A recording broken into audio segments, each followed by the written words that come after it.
Class 10th की math की workbook solve करेंगे अपन।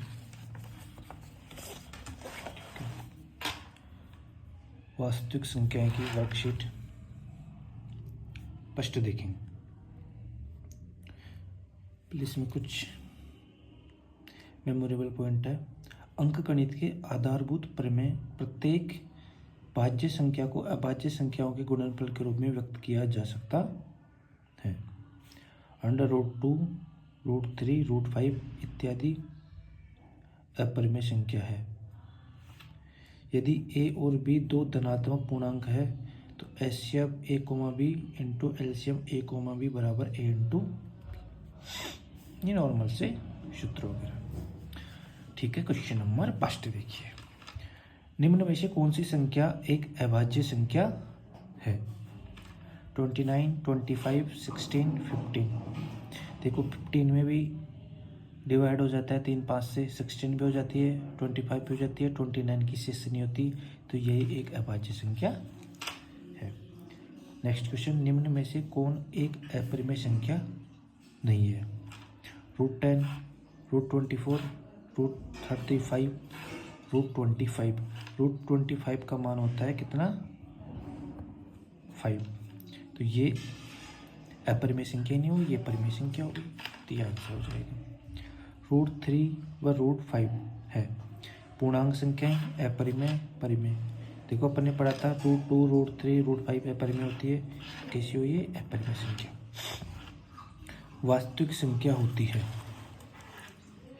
केवल परिमेय, केवल अपरिमेय। ध्यान रखना, वास्तविक संख्या परिमेय और अपरिमेय दोनों होती है, ये चीज आपको याद रखना है।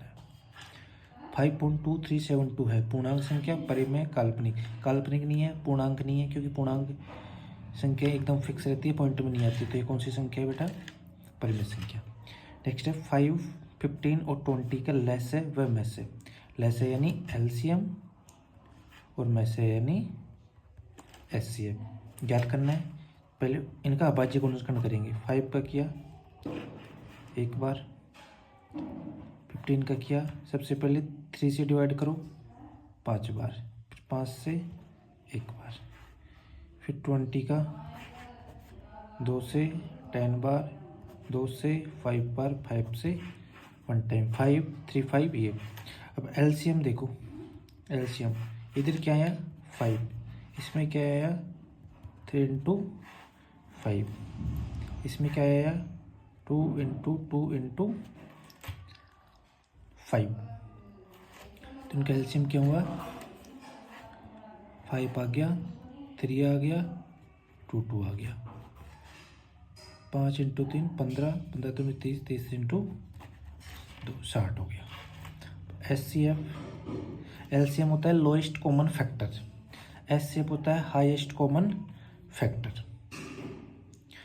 एचसीएफ क्या होगा इनमें से?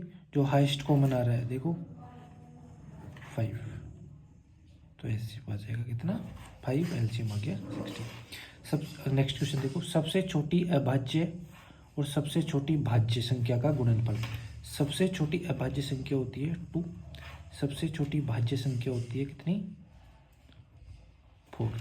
इनका गुणनफल 2 into 4 equal to 8। Next question देखो,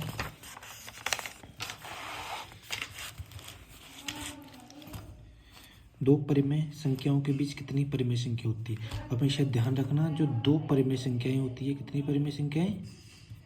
दो परिमेय संख्याएं, इनके बीच अनंत अनंत परिमेय संख्या होती है, इन्फिनिटी हो सकती है। 6x⁴y व 12xy का मैस है। मैस है मतलब इनका HC है, यानी हाईएस्ट कॉमन फैक्टर क्या आ गया?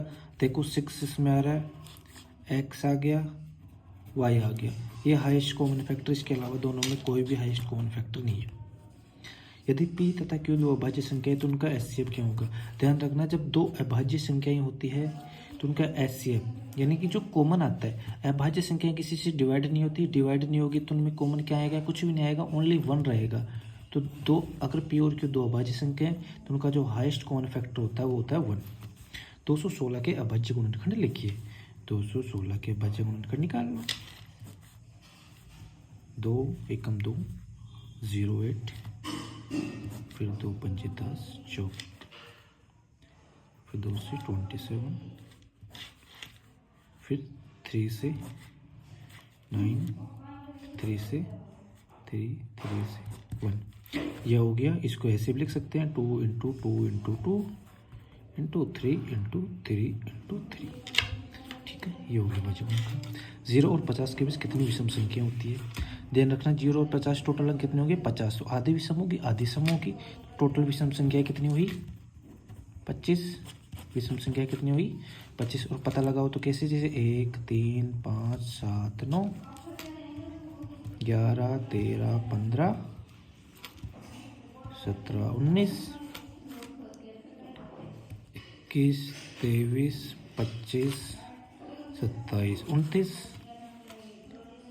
31, 33, 35, 37, 39, 41, 43, 45, 47, 49, 5, 10, 15, 20, 25, टोटल 25। ठीक है, नेक्स्ट कल करेंगे।